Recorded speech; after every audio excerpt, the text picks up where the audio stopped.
These are all different leaseholders. These are all of the condos behind the project. This is Old Gold's Gym.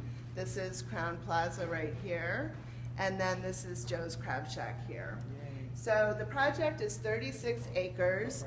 The northernmost boundary is Portofino Way right here. And then on the western side is Harbor, and then over to Torrance Circle on the south.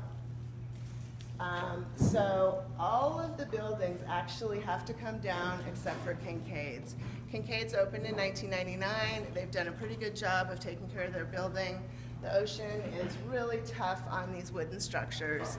If you've been in Tony's up to the Crow's Nest, you know you're kind of on a tilt. And it's not because of the fire chiefs. It's because the pylons are failing underneath the building. So one of the big issues with this project is that there's over $100 million worth of infrastructure repairs that need to be made at the waterfront. Part of it is rebuilding the pier section right here. So all of these buildings have to come down. We're in talks with a lot of the current tenants who are at the waterfront because frankly that makes Redondo Beach, and we want to make sure we keep the legacy tenants. So this is Tony's right here. And so we're talking to him about a new building and possibly having some outdoor seating at the Crow's Nest. This is a boutique hotel on the upper level here.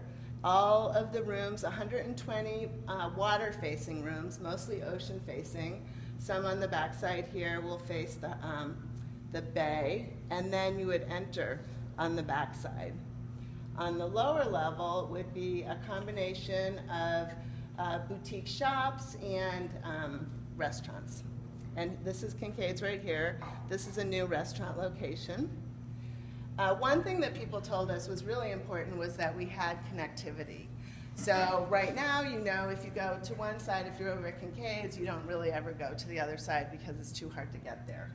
So we're adding a drawbridge right here that would be for pedestrians and cyclists, and then looking at extending Harbor Boulevard across here to go all the way to Torrance Circle for slow speed traffic right here. And if you can see, the vehicles are down below the bicycle path. This is the bicycle path right here. So the vehicles are actually below that, and then there's a walking path below that. And so the great thing about this is if you're a cyclist and you're used to riding down Harbor, you'll get to go straight through to Torrance Circle instead of going through the parking structure, which is what everybody does now. Will the shops be replaced or not? So one of the things we have to do, according to Coastal Commission, is because of rising sea level, we have to raise the whole site 4 to 6 feet in different areas. So because we have to do that, and these businesses actually, this area, these were originally designed to be storage for the boats. They weren't designed to be restaurants. And they actually flood out a couple of times a year during the king tides. So we'll have to raise that whole area, and then we're talking to a lot of those tenants about having a different location in the project.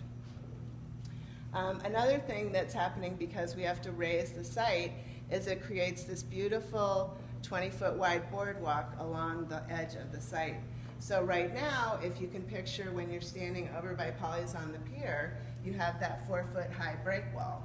And there is a little grassy spot behind it. If you sit on it, then you're staring at the wall.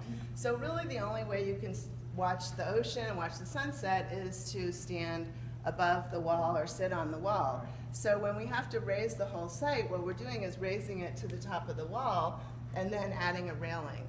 So we'll have a lot of outdoor seating, bench seating, so people can just hang out and enjoy the ocean. This section right here is the public market. So that's kind of like Pike Place in Seattle or the Ferry Building in San Francisco. And that's where we would have quality seafood, Captain Kids. They would anchor it, and it would be similar to what you do when you go there now. So today when you go to Captain Kids, you can go in and you can get your fresh seafood and take it home and cook it. You can get it prepared there and take it home, or you can eat it in. And so it would be a combination of all three. And there would be produce and florist and cheese and wine and some of our smaller businesses, like maybe Mystical Joy would be in there. So we'd have some retail businesses in there too. All of these doors will be able to open up. So on a nice day, you know, you'll feel the ocean breezes. The upper level here, maybe a beer garden, you know, Naja's might be located up here, and so they'd have an outdoor beer garden there. Do they promise to clean their floors if they get in? I No think pirates. Just saw that. No pirates? No pirates. Pirates are out. That's way too nice for this. The bathrooms are clean. On the lower level of all these buildings it's a combination of retail and restaurants. And one of the things that we've done is we're really trying to add as much outdoor seating as possible, because it's kind of crazy, but there's not a lot of places where you can go and just grab a bite to eat or a glass of wine and enjoy the ocean view, even in Redondo Beach, Manhattan Beach, and Hermosa Beach. So what we really want to do is really enhance that opportunity. And the city of Redondo Beach is really interested in bringing the community back to the ocean, because this used to be the gathering place for Redondo Beach, and it isn't anymore. And so that's one of the big goals for the city. The upper level right here is office space, and then upper level on this building is office space. And the reason we have the office space is so we can activate the site during the winter time and during the daytime. So some of the potential tenants would be some of the tenants that are over here, like the Cancer Support Community, the Chamber of Commerce, you know, people who have offices that bring a lot of people into the site. And then this would be a boutique theater right here. This would be a dine-in theater on the upper level here, and it would be a small theater, 650 seats approximately, and it would be like much smaller than what we already have in the South Bay. For example, ArcLight is about 2,300 seats. So the largest theater would probably have about 80 seats in it. They'd be reclining seats that you reserve. And what's different about this theater from the other theaters in our market right now is you can actually order from your seat. So you just press a button, and then wait staff comes out and brings you a glass of wine or an appetizer or something to eat. Yeah, exactly. So the whole... Listen, he wants to go to a movie theater down by the pier. I'm like, that's not right. Super Bowl Sunday. Well, and that's another actually great thing about the theater is that they'll be able to accommodate any live streaming events. So, you know, people could rent out some of the smaller screening rooms if you want to have a private party, or if you're having a business meeting, or something like that, or maybe film festivals, things like that. 5 years will the Saints go back?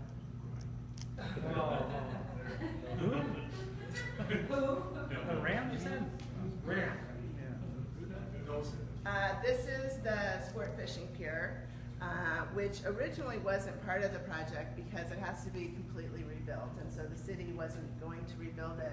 But one of the big changes that came about through the environmental impact report process was the people who go to Polly's really spoke up, and they said, we want to make sure we get the sport fishing pier back, and so now it's part of the project again. And we're talking with Polly's about opening a restaurant here. We've actually had some conversations with a company that has a water taxi, and they want to have a water taxi that goes all the way up from Malibu down to Newport. And so that might be an opportunity. When we were talking to the Turks about Polly's, they said, what if we have an outdoor coffee bar on the roof for people who are waiting for the water taxi? So, you know, there's all kinds of ideas and things that we can put into place with the project. Right here is Seaside Lagoon, and it's opened up to the ocean. So what happens there, that means now you no longer have to pay to go to Seaside Lagoon. It's open year-round, there's no fence around it, and it's much better for the environment because there's a natural tidal flow that goes through, and it actually refreshes that water every 2 days. So it'll actually be some of the cleanest water in the harbor. And then also people can launch their stand-up paddle boards, their kayaks right off of the beach.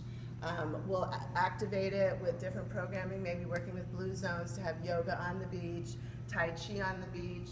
These little areas right here, we could actually have musicians, so we could have concerts on the beach, movies on the beach. So I think this area will be really active. And then there's a small road that goes through right here. And this road will have a feel similar to Riviera Village, but it won't be as wide as Catalina, and the sidewalks will be twice the size. So again, you'll have an opportunity to have a lot of outdoor seating and cafe seating there.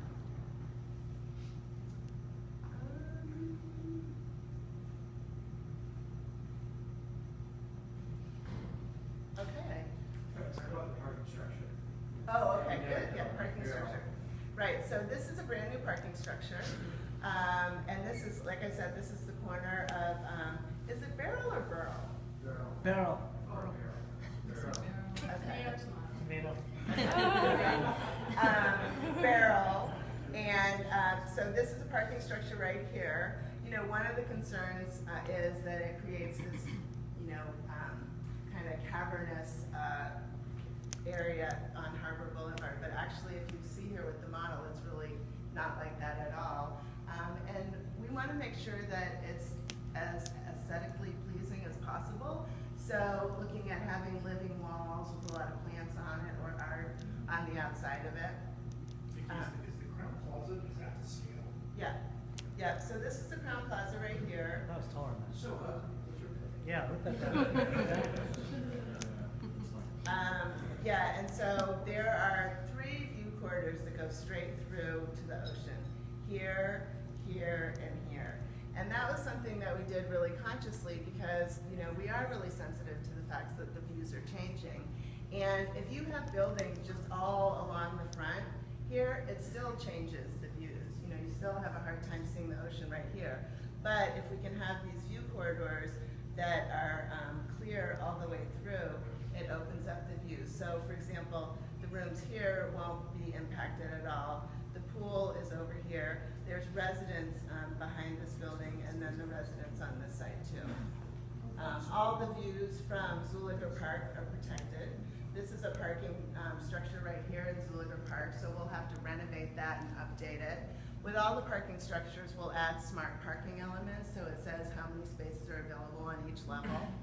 There's a little surface parking lot right here that'll be short-term parking, so if you want to run into the market and grab something, you can do that and be close up. And then this parking structure here on the south side will have to be totally rebuilt, because if you've experienced it all, you know, you can see the rebar coming through it, and it's not in very good shape. How many levels will this parking structure be? It's actually 5 levels, but it's not traditional levels. So for example, the building on the outside is 3 levels. Okay. So it's parking structure levels. And the existing one is how many I levels? think it's 5 now, and it would still be the same. I'm sorry, what? How many spots in each? I don't know exactly how many are in each. There's about 2,300 spots total. And that also includes the street parking right here. So, for example, on this street, we can actually close the street off if we want to have any special events like the car shows or an art exhibit or something like that. And are these solar panels Yeah. I'm looking at? Yep, these are all solar panels. We are going to tie in as many